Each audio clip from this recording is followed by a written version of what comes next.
Hello guys, welcome to new video. तो हम लोगों ने केमिस्ट्री का chapter acids bases and salt start किया था, जिसका मैंने पार्ट 1 ऑलरेडी अपलोड कर दिया है। आज अपन स्टार्ट करते हैं फर्दर टॉपिक से। तो गाइस देखो, हमने पार्ट 1 में एसिड्स एंड बेसिस क्या होते हैं वो जान लिया था, और उनकी केमिकल प्रॉपर्टीज़ क्या होती है ये जान लिया था। अब हम पढ़ते हैं what do all acids and bases have in common. Common क्या होता है, मेरे टॉपिक का नाम है, ठीक है। एक एक्सपेरिमेंट दिया है, अगर अपन dilute HCl and dilute H2SO4 रखे थे सोल्यूशन में, तो जो हमारा बल्ब है वो ग्लो किया था।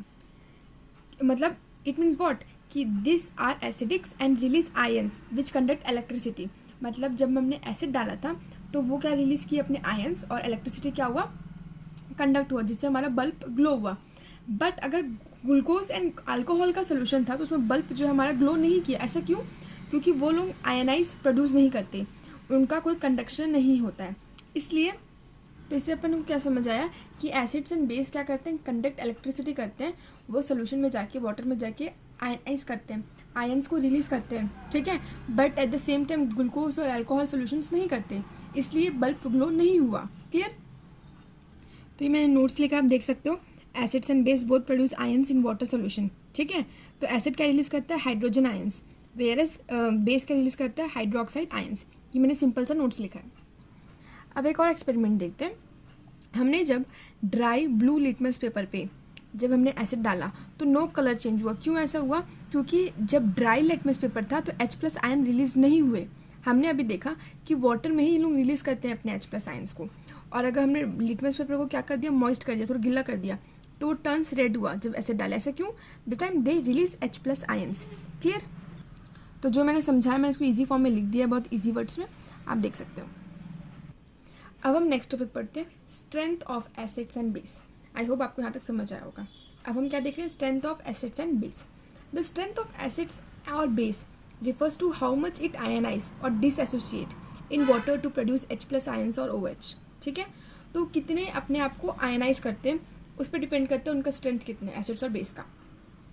तो देखो, अगर हम देखेंगे स्ट्रॉन्ग एसिड्स एंड बेस हम किसको बोलते हैं, जो कंप्लीटली आयनाइज करते हैं अपने एक्वस सोल्यूशन में, ठीक है। तो स्ट्रॉन्ग एसिड्स और बेस कौन से हो गए, जो अपने आप को कंप्लीटली आयनाइज करते हैं एक्वस सोल्यूशन में, जो कि रिलीज करते हैं हाई कॉन्सेंट्रेशन ऑफ H+ और OH आयंस। एग्जाम्पल की अपन देख सकते हैं। तो एग्जाम्पल्स ऑफ स्ट्रॉन्ग एसिड क्या क्या हो जाएंगे, hydrochloric acid, sulphuric acid, nitric acid. और एग्जाम्पल ऑफ स्ट्रॉन्ग बेस में तो सोडियम हाइड्रोक्साइड, पोटेशियम हाइड्रोक्साइड, ये सब क्या हो गए, examples of strong acids and base. अब हम देखते हैं वीक एसिड्स एंड बेस किसको बोलते हैं, जो कि अपने आप को इनकम्प्लीट या पार्शियली आयनाइज करते हैं वाटर में।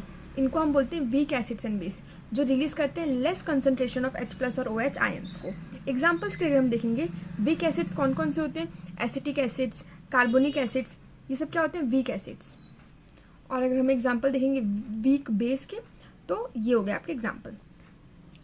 अब हम पढ़ने जा रहे हैं universal indicator and pH scale.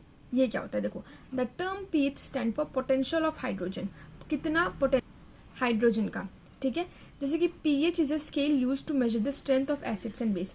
ये एक्चुअली स्ट्रेंथ को नापने के लिए ये pH वैल्यू हम निकालते हैं।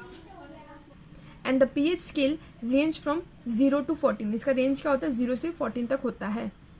तो देखो, कुछ ऐसा होता है pH स्केल, ठीक है। 7 पे न्यूट्रल होता है, मतलब 7 के इस तरफ होता है बेसिक और इस तरफ होता है एसिडिक, ठीक है। अगर 6 होगा तो कम एसिडिक, 1 होगा तो ज़्यादा एसिडिक, ऐसे हम वैल्यू चेक करते हैं। बाकी मैंने नोट्स लिखे, आप देख सकते हैं एक बार। अब हम देखते हैं importance of pH in everyday life, ठीक है। तो जो हमारा डाइजेशन होता है फूड का, हमने ऑलरेडी कवर किया लाइफ प्रोसेस चैप्टर में, डाइजेस्टिव सिस्टम, ठीक है। तो उसमें हमने देखा था HCl, हाइड्रोक्लोरिक एसिड, तो वो हमारे स्टमक में होता है, जो कि डाइजेशन में हेल्प करता है। तो उसका pH वैल्यू कितना होता है, 1 to 3 के बीच में होता है, ठीक है। और कभी कभी अगर एसिडिटी हो जाती है तो हम क्या यूज़ करते हैं, antacids are the base use to neutralize the stomach acid, ठीक है, जिसको हम मैग्नीशियम हाइड्रोक्साइड भी बोलते हैं, called as a milk of magnesia. Clear? अब हम देखते हैं सॉइल का। तो देखो, आइडियल सॉइल का जो pH वैल्यू होता है वो कितना होता है, 6.5 to 7.5 तक, ठीक है। इन सपोज आपका अगर सॉइल एसिडिक हो जाता है तो हम उसको कैसे ट्रीट कर सकते हैं, हम ट्रीट कर सकते हैं क्विक लाइम से या स्लिक लाइम यूज़ कर सकते हैं। और अगर आपका सॉइल ज़्यादा बेसिक हो जाएगा तो हम क्या यूज़ करते हैं, जिम्सम का, ठीक है, अभी क्या होता है हम फर्दर स्टडी करेंगे इस बारे में। अब हम देखते हैं टूथ डिके ये क्या होता है। देखो एक्चुअली हमारे माउथ में क्या होता है, ज़्यादा एसिडिक मीडियम हो जाता है, इसलिए ये टूथ डिके होता है। तो इसके लिए हम क्या यूज़ करेंगे, बेस यूज़ करेंगे ताकि उसको हम अवॉइड कर सकें। तो बेस के लिए हम क्या यूज़ करेंगे, टूथपेस्ट। क्लियर। ये आप देख सकते हो ब्लड का पीएच वैल्यू क्या होता है, नॉर्मली 7.35 टू 7.45 के बीच में होता है। प्लांट एंड एनिमल से पीएच वैल्यू देखा जाएगा तो it's close to 7। Clear. Honey bee, तो देखो हनी बी बाइट रेमेडी, देखो हनी बी जब हम बाइट करता है तो क्या हमारे इंजेक्ट करता है एसिडिक मीडियम को, ठीक है। तो अब जो एसिड जब हमें बाइट किया एसिडिक मीडियम को, तो हमें क्या करना पड़ेगा उसको न्यूट्रलाइज। तो हम क्या ऐड करेंगे, बेस। और बेस क्या हम यूज़ कर सकते हैं, बेकिंग सोडा। लास्ट हम देखते हैं एसिड रेन। ये क्या होता है, देखो इसका जो पीएच वैल्यू होता है मोस्टली 5 to 6 के अराउंड होता है। क्लियर। लोअर इससे कम ही रहता है यूजुअली। तो आई होप गाइस आपको आज की क्लास समझ आई होगी। हमने आज बहुत बेसिक ही कंप्लीट किया है। कल की क्लास में हम लोग बहुत इंपॉर्टेंट टॉपिक स्टार्ट करने वाले हैं, वो है सॉल्ट। ठीक है, तो आई होप आपको आज की क्लास समझ आई होगी। Thank you so much for watching this video and please guys do subscribe the channel for upcoming videos. Thank you.